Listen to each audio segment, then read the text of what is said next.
It's 7 o'clock on a Wednesday night at the Cowboys Club at the Star in Frisco, and it is time for the Cowboys Legends Show. Bill Jones along with Mickey Spagnola, who has outdone himself this season. If we don't have Hall of Famers as our Legends guest, we have Hall of Fame finalists as our Legends guest.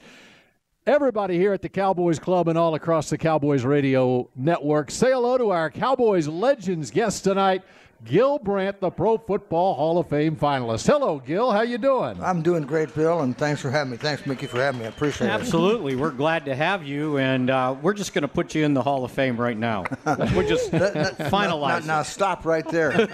You remember Hillary Clinton was going to get elected. Just remember that.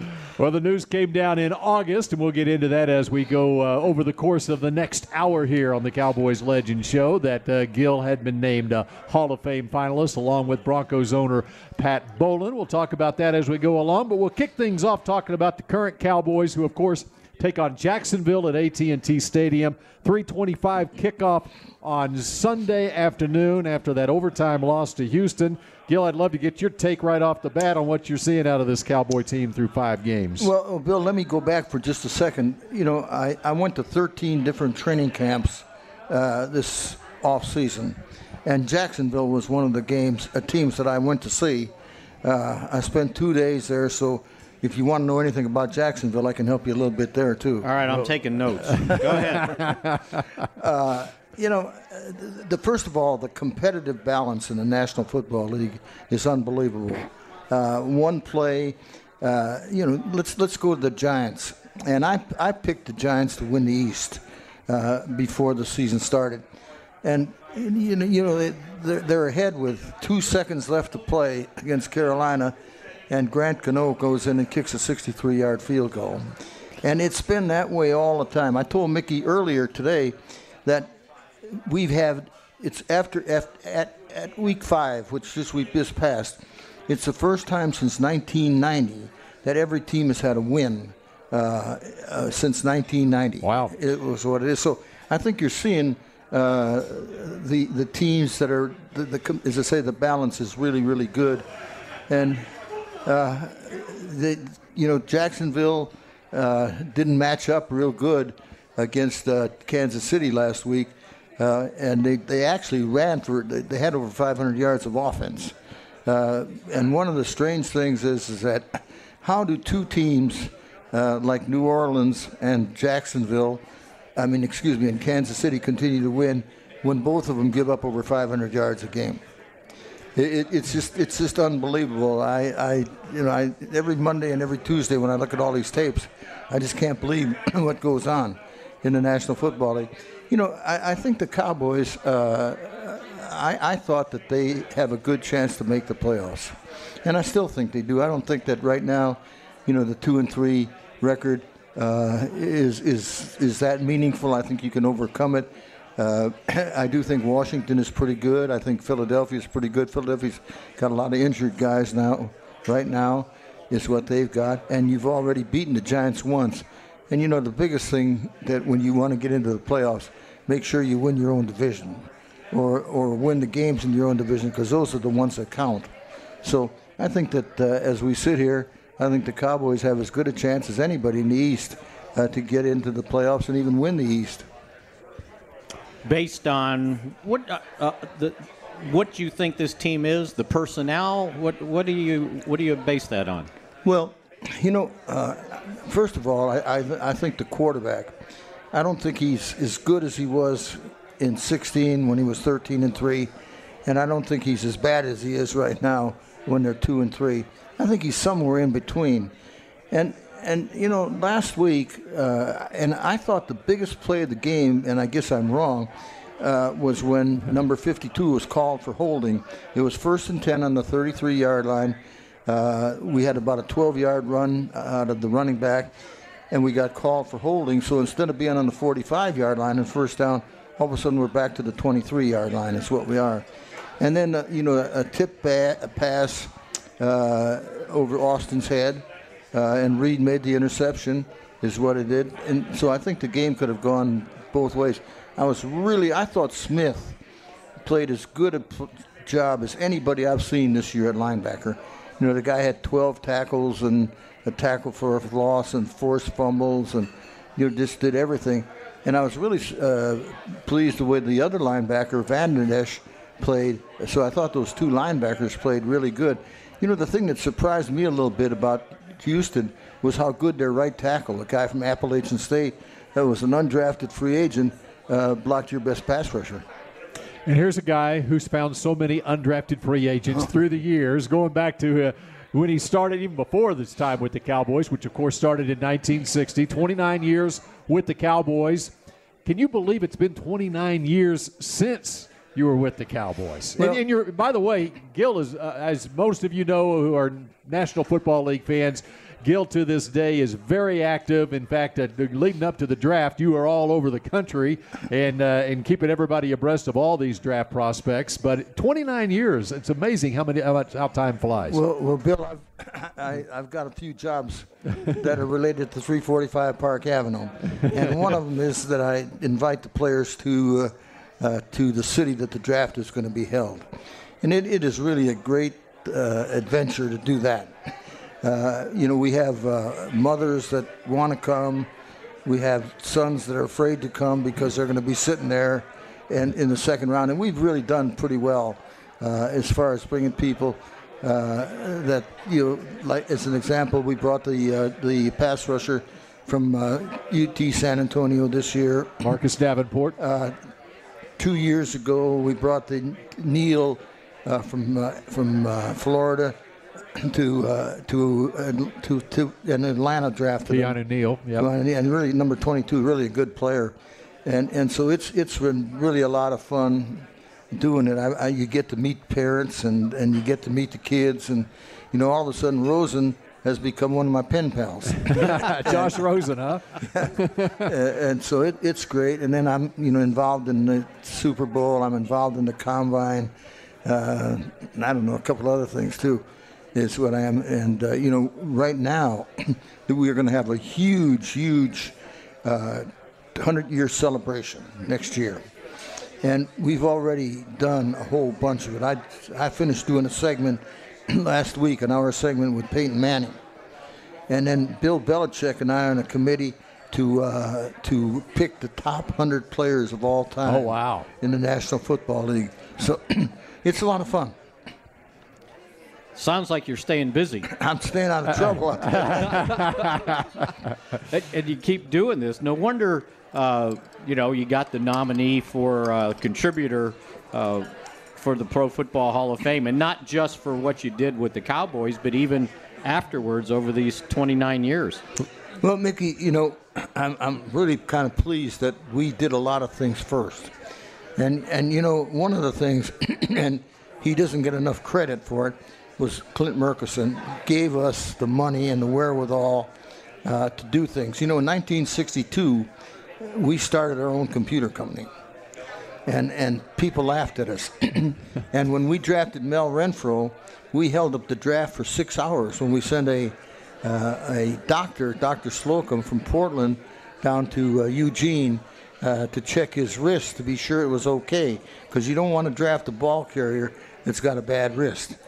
And Vince Lombardi came by our table and said, "What's wrong? Did your computer break down?" I said, "No, Vince, it's running." About 3 years later, he came up and he said, Gil, he said, "I'd be interested in joining that venture with the computer." I said, "Well, Vince, it cost you $3 million to buy it." And he said, "I don't think I'm that interested." 6 hours? Yeah, to drive from, and that's what the rule now is, because of that. We sent the Dr.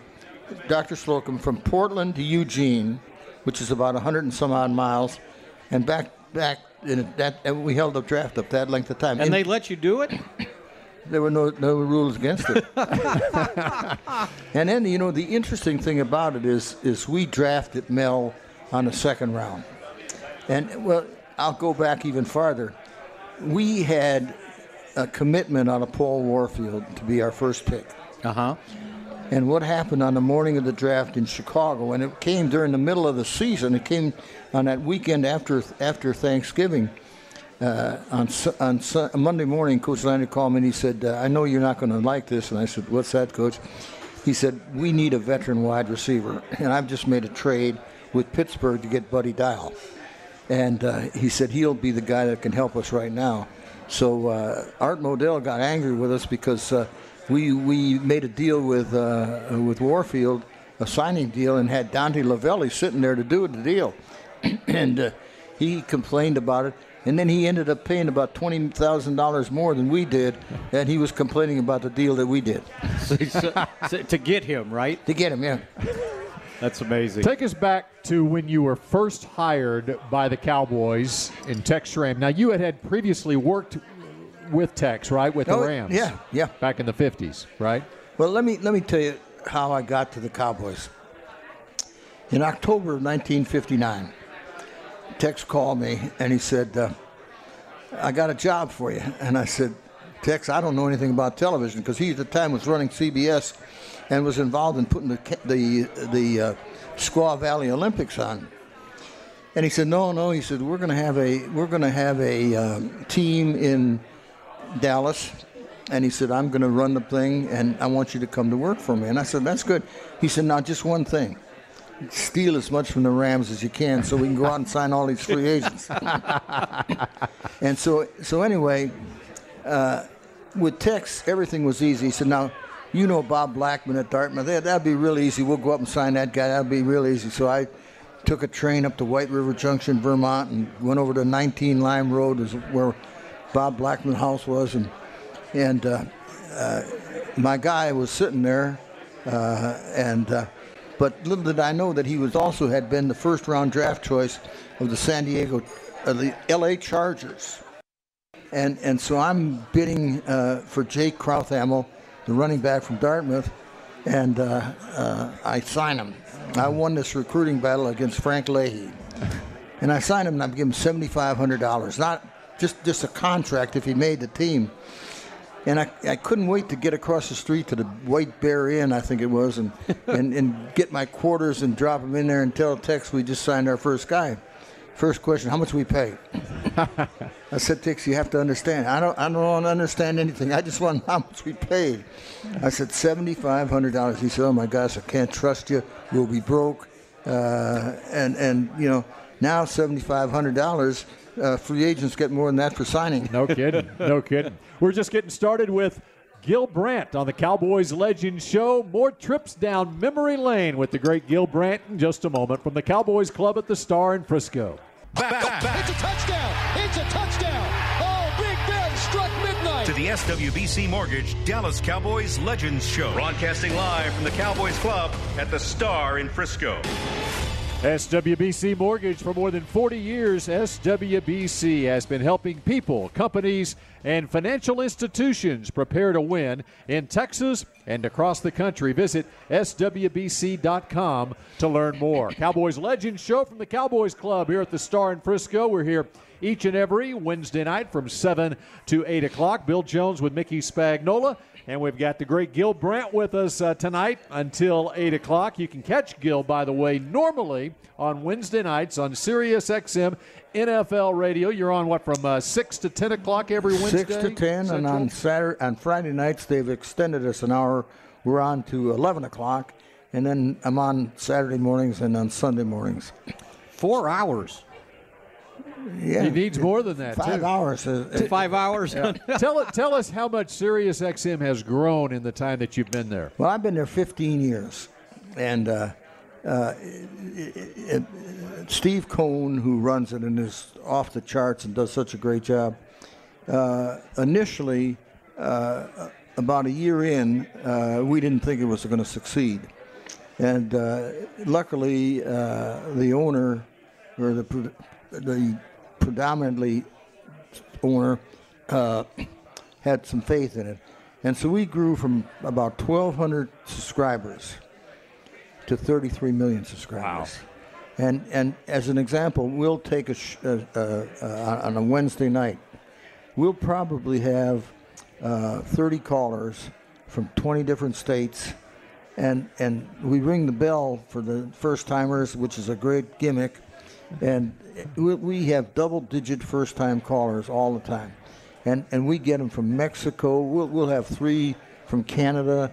Every state in the United States we get them from. So it's really eventful. Well, let's see if we've got a first-time caller here on the Cowboys Legend Show. We've got Danny Surek out in the crowd here with the wireless microphone. Danny, how you doing? Doing well, thanks. We do have a question for you, Gil, and it comes from Driscoll, who is from Frisco. And he is not a first-time caller. Driscoll is a regular no, here. Not. So no bell. I know that gentleman. We're not ringing any bell for Driscoll.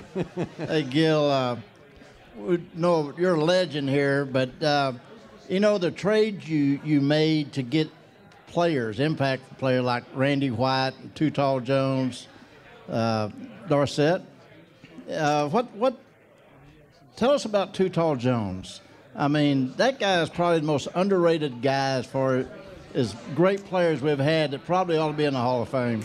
Well, if he had all the stats they do today, I think he'd be there. Let me tell you an interesting story about Ed Too Tall Jones from Jackson, Tennessee. We and Cornell Green will collaborate this. We accidentally found out through Too Tall's brother-in-law, Red, who was a basketball coach, and Cornell related to him.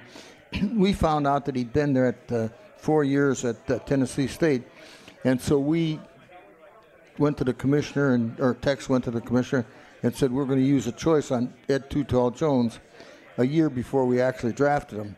And he said, the only way you can do that is if you tell everybody else. And in Texas words, well, screw you. We're not going to do that. And we made a trade with Sid Gilman, in which we traded Toady Smith and Billy Parks for their first-round pick. And their first-round pick came up the number 1 pick in the draft that year. And so what happened is that there was the war between the leagues, the AFC and the NFC, and John Mackey was representing Too Tall Jones, and some high-powered person out in California with an agency was also there. And I was able to get Too Tall signed. One of the things that really helped us a lot was that the mother was Aggie, was her name, was a great lady. And so Cornell and I went over there during this recruiting process, and we got a wicker basket that they used to carry wash around in with them and filled it up with groceries. The mistake we made is we bought some ice cream and put it on the top, and because she was always home. Well, it just so happens now we pull up with the food and ice cream, and she's not there. And we can't find her. Well, she had been to the washateria, and we weren't smart enough to go down there.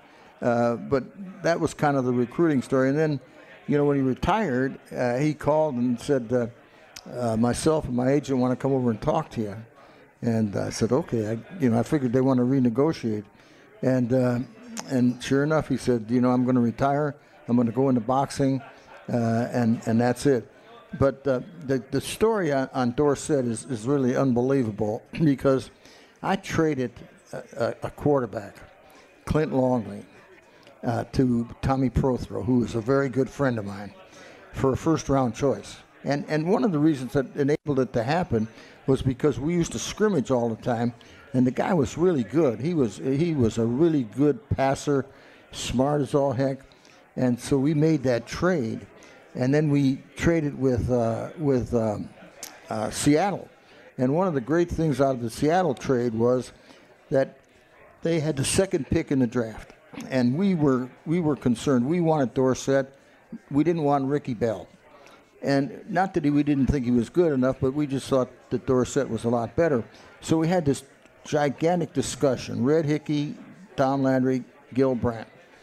And Red loved Ricky Bell, and rightfully so. And I liked Dorsett, and so Tex said, well, get out the probability report. And we had this huge book with probabilities of him being an all-pro, a Pro Bowler, a starter on a winning team, and so forth. And Red made his spiel, and, here's a guy that's been a head coach in the National Football League, a player in the National Football League, and I made mine. And so Coach Landry said, get the probability book out. So we got the probability book out, And Dorsett, probability of being all pro, 97%. Ricky Bell, 0. Pro Bowl, Ricky Bell, Dorsett, 100%. Ricky Bell, like 3%. Red said, stop. I bow to the machine. So you were using analytics before analytics became popular. We were using them quite a few years beforehand. So when you made the trade to get up that high, was it with the idea that you were taking Dorsett? Yeah, and then, we almost blew the whole thing because what happened is that Buck Buchanan was equipment man. Mm-hmm. So we told Buck, said, now go and get a 33 jersey and put Dorsett's name on it. And so the people that were doing this called Vern Lundquist, and said, hey, the Cowboys are going to draft Dorsett. Oh, they're not going to draft Dorsett. They don't have a draft choice to get there. And, Lundquist said, I sure wish I'd have listened to those people at the so he side. had the story, but he didn't. He had the story, yeah. He didn't tip funny. anybody off. That is funny. You mentioned Cornell Green, which was another one of your finds, and then Cornell Green went into scouting, and I guess in '74, when Tootall was the first pick, he was just retiring from the NFL. And so did you mentor Cornell Green into this business? Cornell Green is one of the greatest people in the world. I'll tell you a story about how Green, incidentally, his brother, Pumpsy, right, Red Sox, was the first Afro-American player in the Red Sox chain. And so I went up to, it was March 5th, I went up to Logan, Utah, and that's a chore to get there. And I had to negotiate with John Ralston and Liddell Anderson, who was the basketball coach at Utah State. And I offered him $250 to sign. No, we need more than that. We need a lot more than that. We need a lot more than that. And I'm trying to negotiate and say, well, Cornell's never played football. He's never played football. So finally, after sitting there about 3 hours, I said, just out of curiosity, what are you looking for? We want $500. I said, no. I said, you mean I sat here for 3 hours for $250? But the greatest story of all, we went to training camp that year at Marquette, Michigan. And the year before, or 2 years before, the first training camp that we went to was at St. John's Military Academy, and they hung me in effigy because the place was so bad. The players? Yeah, the players. And so what happened is to both of you, this particular year, I said, okay, well, sir, I said, first of all, send me a temperature chart. And it's okay, the days are in the 70s all the time here. We practiced one morning, it was 36 degrees. and the head coach at the time phoning up the report for us. But I had to go and put sod on the field because I didn't want to be hung in effigy again. And so we paid $9,200 to sod a field. And Cornell, we had a great group that year. We had George Andre, Pettis Norman, Dave Manders. It was really a great group. And so we went down to play in Norfolk, Virginia. We played the Colts down there. And you always knew when Coach Landy liked you, it was Mickey. If he didn't like you, it was Spagnola. and so Cornell gets beat by a touchdown by Jimmy Orr. And he's coming off the field. And Tom said to him, Cornell, what happened out there? He said he came down, he stomped on my foot. And he said, that's an old trick. They're going to do that all the time. He said, Cornell, why aren't you wearing any hip pads? He said, well, Coach, that part that hangs down in front? It was rugging my legs wrong. He'd been wearing his hip pads backwards for 6 weeks. That'll happen with basketball players. So he had played basketball there. Did he have basketball opportunities? He was the first round draft choice of the Chicago Stags in the National Basketball Association. Right. And he rather take a chance at football? I think he liked the $500 initially. And he had never played. Did he play like in high school at least? No. Nothing. Mm. So what made you decide I can turn this guy into a defensive back? Well, we worked him out. We worked out probably as many basketball players as we did football players. We worked out a tackle. I can't remember his name now. Johnson from Bob Knight called us and said, Gil, get up here. I want you to sign this guy.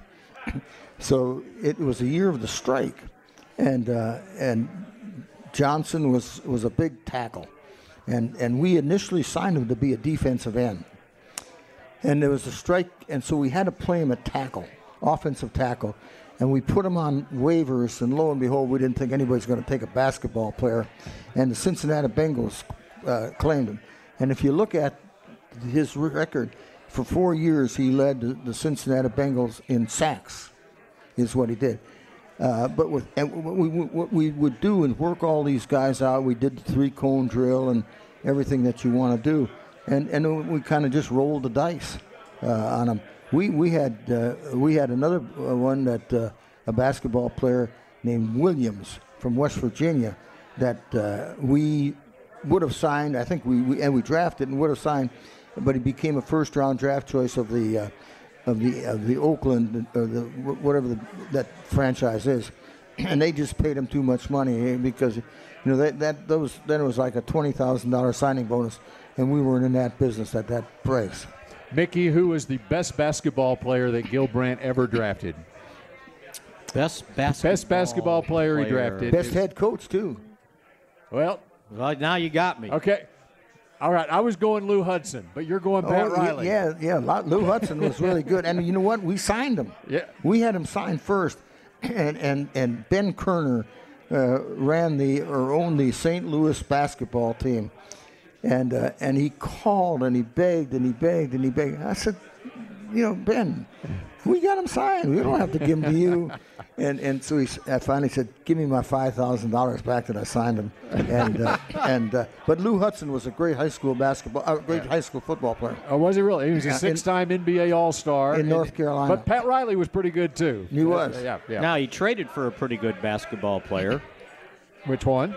Preston Pearson. Yeah. Preston Pearson. That's well, we right. didn't trade for him. We picked him up on waivers. You picked him on There you go. waivers. Yeah. Who was a Steeler turned Cowboy, went to Illinois to school and blocked Kareem Abdul-Jabbar's shot. He was known as Lou Alcindor at the time. Galesburg, Illinois. There you go. Galesburg, Silver Streaks. Would you believe I've been to Galesburg to watch a high school basketball I believe it. game? But I also guarantee you Gil Brandt's been more places than Mickey Spagnola I know has. that. And we continue with Gil Brandt on the Cowboys Legends Show in just a moment. To the SWBC Mortgage Dallas Cowboys Legends Show. Broadcasting live from the Cowboys Club at the Star in Frisco. Fans United, where you can find game day gear for every Cowboys fan. Visit Fans United or shopfansunited.com to find a location near you. We're at the Star in Frisco, home of the Dallas Cowboys. Bill Jones, Mickey Spagnola with Gil Brandt, and this is an absolutely amazing place out here at the Star, isn't it? It really is. I mean, it's unbelievable. Just ask the Highland Park football team. Yeah, that's exactly right. Yeah, they've got quite a record out here. Yes, they do. Undefeated. Yep. Does this beat Forrest and Abrams? I said, does this beat Forrest and Abrams? Yeah, by a country mile. Danny Sarek with the wireless microphone. Anyone in attendance here at the Cowboys Club, if you got a question for Gil, find Danny and you can ask a question. Danny, how are you doing? I'm doing well. I actually have a question myself for Gil. All right. I'll tell you what. This is a very attractive, smart young lady from the University of Missouri. Absolutely. From Plano Only the Senior best, High right, School, Mickey? too. And let me just tell you this, Mickey. I bet I can tell you something about her that you can't. What's that? How old she is. You already did your research, huh? He did. He did. Gil, my question is, looking back, who's the one player that got away from you from the draft? Oh. The one that... One that you really wanted. Lawrence Taylor. Yeah? Yeah, we thought we had a chance to trade for him. What year would have this been? 82 or so? Whatever year. I forget what year it was. And That sounds right. I saw him play in college at Oklahoma. He played for North Carolina at Oklahoma in the 81 season. made tackles all over the place. Yeah. I was at the Clemson, North Carolina game. And unfortunately, the general manager, Young, was there also, and we saw this guy make about 25 tackles. And the second, he was the second player picked. Second pick in 81. Yeah, and then the first pick wore number 38 and from Duluth, Georgia. You know who it is? The running back. Herschel? No. Too soon. He was a Heisman Trophy winner. George Rogers. George Rogers, yes, sir. Wore number 38. Not many 38s are ever worn. See, I thought you were tricking me. So So Lawrence Taylor got away from you. Yeah, he did. And I'll tell you one other guy that got away from us as a free agent was Joe Jacoby. We thought we had Joe Jacoby, who should be in the Hall of Fame, the Washington offensive lineman out of Louisville. We thought we had him signed, and we just kind of relaxed, and all of a sudden the Redskins swooped in there and got him. But he was the one that we really wanted. We lost. If I remember right, you had your eye on Jerry Rice. Well, Jerry Rice, it still rankles me. We were very good about letting people come to training camp. And we had Jim Sweeney was the head coach at Montana State at the time, and he brought a assistant coach from Butte High School that later became the general manager of the New England Patriots, Sam Jankovich. And so when Brown got picked by Cincinnati, we thought we were home free. And unfortunately, a guy by the name of Bill Walsh jumped ahead of us and took Jerry Rice. And the interesting thing about Jerry Rice was that he didn't really run that fast. And one of the things we're going to do on this 2019 100-year anniversary show is show the actual computer. We're going to show. Oh wow! Really? Yeah, we got we had to get it from Rhode Island. We got an actual computer, an IBM 360 computer, and we've got scouting reports on Peyton Manning. We got scouting reports on Jerry Rice. We got scouting reports on another really good player. So somebody kept that data? I have it. You have it. I have it. Mickey, my garage has 150 boxes in it. We need to come and video your garage. So one of the things I think Gil alluded to was having to, once you drafted some of these guys back in the day, there was 2 leagues, and you had to basically negotiate to try to get the guy to recruit to get him to come to you. So tell the story about your first draft pick, Bob Lilly, on out of TCU, on how you had to try to convince him to sign with the Cowboys. I was 28 years old, and I'm going against Lamar Hunt. Okay. And it's in East-West game. He was staying at Stern Hall on the campus of Stanford University, and I took him to dinner. And while we were at dinner, we talked about a contract, and I signed him to a contract. And this was you had already drafted him. We had already drafted him, okay. Yep. And I signed him to a contract, $12,000 contract, $4,000 signing bonus. And Tex was okay with that? Well, wait a minute now. Tex was prone to have a few Cuddy Sarks before he went to bed at night. Right. And so when it's 11 o'clock West Coast time, it's 1 o'clock this time. And I was really excited. And I called Tex. I said, Tex, we just signed Lilly. How much we pay? How much we pay? I said, no, wait a minute. How much we pay? I said, first of all, we did a much better deal than Green Bay did with Adderley. They said they paid Adderley's first-year contract was $15,000, a $5,000 signing bonus. Our deal is $12,000 with a $4,000 signing bonus. I can't trust you. I cannot trust you. We're going to go broke. And we ended up with Bob Lilly. But you had to convince him before. Who did so Kansas City or the Dallas Texans took him, or had they been? Yeah. Yeah, they were still the Texans. They did. So you had to. We also were recruited against the Texans with Roger Staubach. Really? Now, I didn't know that. Yeah. Oh, no, I do remember that. And his colonel kind of pointed him towards the NFL? Well, what we did is a little skullduggery. We had a Not you. a Michigan State basketball coach named Danny Peterson, was coaching at the Naval Academy. And we gave Danny a bobbin or two and said, this is your project. Let us know exactly what happens. And, every day he was telling Roger how great the Cowboys are, what a great organization and so forth. So immediately after the Army-Navy game in Philadelphia, we happened to be playing there that weekend. Colonel Borden, who was at the academy, I think he was the athletic director, brought him over to our hotel, and we made our deal that night after the Army-Navy game for Starbucks. Huh. It's interesting how things worked back then, especially. You didn't know I had all these stories, didn't I you? knew you had. No, we knew. We're just trying to unearth them. You can see how they fill 4 hours on Sirius XM NFL radio every Wednesday night. All right, we continue with Gil Brandt on the Cowboys Legends Show in just a moment. It's a touchdown. Oh, Big Ben struck midnight. To the SWBC Mortgage Dallas Cowboys Legends Show. Broadcasting live from the Cowboys Club at the Star in Frisco. Cowboys Legends Show continues from here at the Cowboys Club at the Star in Frisco. Bill Jones with Mickey Spagnola. Gil Brandt is our Legends guest, the Pro Football Hall of Fame finalist. We got White Lightning in the house as well. Doug Donnelly just came up and said hello. Well, he's something else. He. I just told him that in that game, the Clark game, he would have caught, in all probability, the pass coming over from right to left. But they did such a good job of tying his shoulder down, the Ohio State doctors, that it kind of restricted what he could reach for, see? And we came up about 2 inches short. Yeah. And Doug Donnelly, by the way, a second-round draft pick in 1981. White Lightning. That's right. Danny Surek has the wireless microphone. Hello, Danny.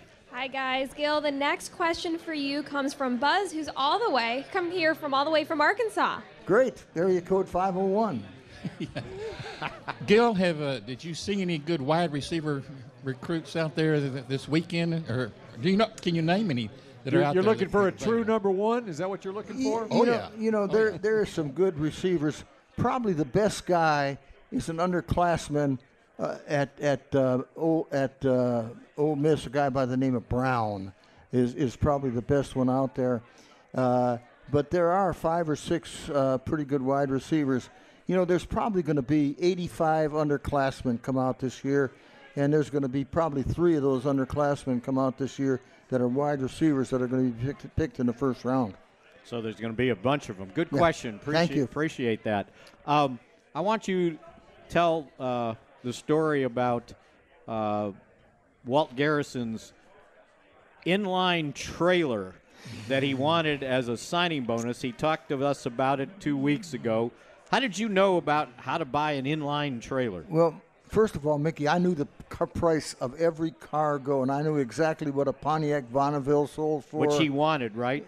No, he wanted that's what most of the guys was a hot car at the time. Uh-huh. That and the Riviera that I wrecked when I hit a cow. Which will be the next story you tell.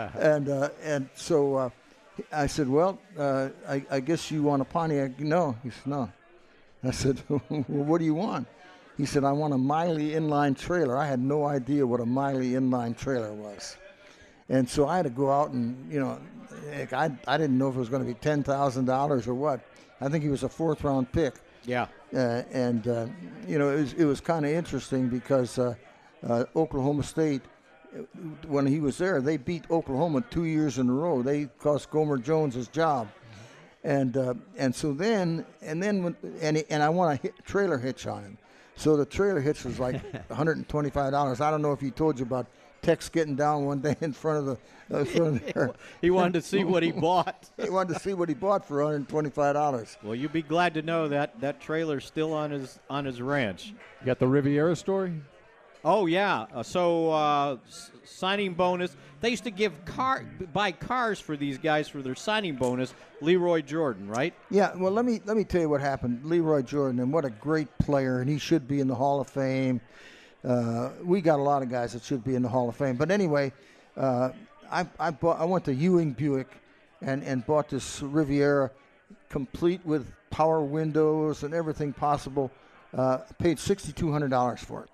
And Leroy will tell you this was his dream car. Yes. He always wanted one of these things. Well, you have to take Leroy back to where he grew up, too. But anyway, so they had to special order it. And so the car wasn't going to be there for a month or so. And I said, Leroy, don't worry. I'll drive the car back over to Tuscaloosa for you. So it was in March. And I'm coming up over these few hills outside of Starkville, Mississippi. And I hit a cow. There were 4 cows in the road, and I hit a cow. and just totaled the car. And so the guy behind me... How was the cow? The dead. But that's not the finish of the story. So anyway, Mississippi State... the guy behind me said, can I help you? I said, well, I got a friend here in town, John Majors. I said, if you just let me get into town, I'll call him, and we can take care of all this. So we went to Majors. I stayed with Majors. The next morning, we went down to the sheriff's office to report this accident. We got in there, and there's a massive group of people. I said, what the heck's going on here? Well, Mississippi State was trying to go to the NCAA tournament, and they had a rule in the state of Mississippi that a school could not play against a team of color. And so I finally got to meet Sheriff Johnson, and I told him my story.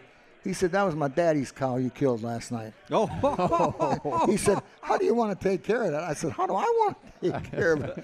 I said, who's going to tell Leroy that I wrecked his car? Amazing So stories. Did you get off? Did I get Did off? you have to pay for the cow? No. We got Bedford Wynn to represent us. There you go. And then you had to call Leroy and tell him? I had to call Leroy and tell him. That's pretty good. All right. I got a wide receiver for you in the college ranks right now. University of Colorado out of DeSoto High School. Guy's LaVisca tearing him Chenault. up. He's a junior, and he's really good. I think he had 3 touchdowns again last week. What was his name again? LaVisca Chenault. Yep. He's got a younger brother, Levante Chenault, who's committed to Texas Tech. But he's playing for Colorado. Mike McIntyre, former Cowboys assistant coach, he's got them. They're 5-0 right now, Colorado. And they beat I think Utah last week, which is a really good team. They beat Arizona State. Excuse me, last week. But I don't know a lot about him. But he's one of those underclassmen again, and I'm sure he'll be one of those guys that I said is going to be in the draft. And they're talking about him being a Heisman candidate. All right, I want to ask you about the quarterbacks in this league, and it's just amazing how many young quarterbacks are tearing it up right now. Well, we have 9 quarterbacks right now that are starting that are under 27 years of age. This is what we have. What's happened is that, and it all becomes out of Flower Mound High School.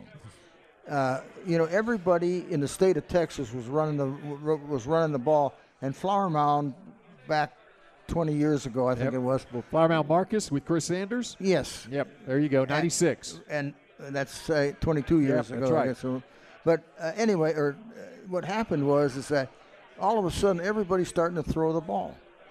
And so consequently, what's happening in Texas now, you just pick up a Saturday morning paper and you'll see Highland Park throws the ball 47 times, this school throws it 50 times, and so forth. And what's happened is it's all over the country. It doesn't make any difference if it's in South Dakota or Montana or wherever. Everybody's throwing the ball. And then not only do they do that, but 7-on-7. And 7-on-7 became popular in California. And now if school ends on May 31st, on about June 3rd, 7-on-7 starts. And they have this 7-on-7 tournament every year where they bring in teams from all over the country. And I think that's the reason that we have so many good quarterbacks. And I'll tell you what, the best quarterback I've ever seen is a junior at Oregon by the name of Herbert. And the interesting thing about it is he went to school. He was not recruited by anybody except Mountain West. He threw 2 touchdown passes last week by Mountain West team, or not Mountain West, Big Sky teams. And his father went to Oregon State. His mother went to Oregon State, but his grandfather went to Oregon. And the grandfather's name was Schwab. He was there in 1963. I remember him. and Charles Schwab. This guy is, I think, is going to be unbelievable. Justin Herbert. Justin Herbert. He's like 6'5", 240 pounds, and he runs about 4'6". Oh, my. Wow. But you're right. I mean, in fact, they're playing 7-on-7 like in grade school now. It's like football's a year-round thing, and it's a trickle-up effect. Yeah, and Oregon lost one game this year to Stanford, and they were in the first half, they were ahead by about 20-some points, and he had completed like 18 out of 20 passes. And then what happened is they got real conservative, and then in the overtime they lost because he threw an interception. You know, Tom Brady echoed exactly what you said. I saw a quote from him this week saying the NFL has now just become a more celebrated college football, and with the spread offenses and so forth right now. So Texas, the state, kind of lagged behind because everybody was running the wishbone. Yeah. Did you ever think they would, like, change and say, okay, I need a quarterback that can throw the ball? You know, Mickey, success brings change. And when Marcus won the state championship, all of a sudden everybody said, that's what we got to do. And it's this gradual process, and it's come to fruition. Yep. And it was Sam Harrell and Ennis. They started running no huddle, which is about 1999-2000. South Lake Carroll followed. Highland Park has made a habit of it for years. And Matthew Stafford 12 years ago. Incidentally, when you talk about Harrell, young Harrell is the offensive coordinator at North Texas State. Mm-hmm. And I think he's going to be another Lincoln Riley someday as a coach. A very, very good coach. Graham Harrell, who, of course, played quarterback at Texas Tech and is the offensive coordinator for Seth Luttrell at North Texas, which is 5-1 right now and off to a great start. Gil, it's been great having you. Thanks. I'm glad to be here. Thank you. This was wonderful. Can't wait for Groundhog's Day in Atlanta. Pro Football Hall of Fame finalists. That's when he'll be voted in. We're confident of that. And, Gil, we appreciate you joining us here on the Cowboys Legends Show. We've got Thurman's Thieves next week. We got Dennis Thurman coming your way next week on the Cowboys Legends Show from here at the Cowboys Club at the Star in Frisco. We'll see you again next week.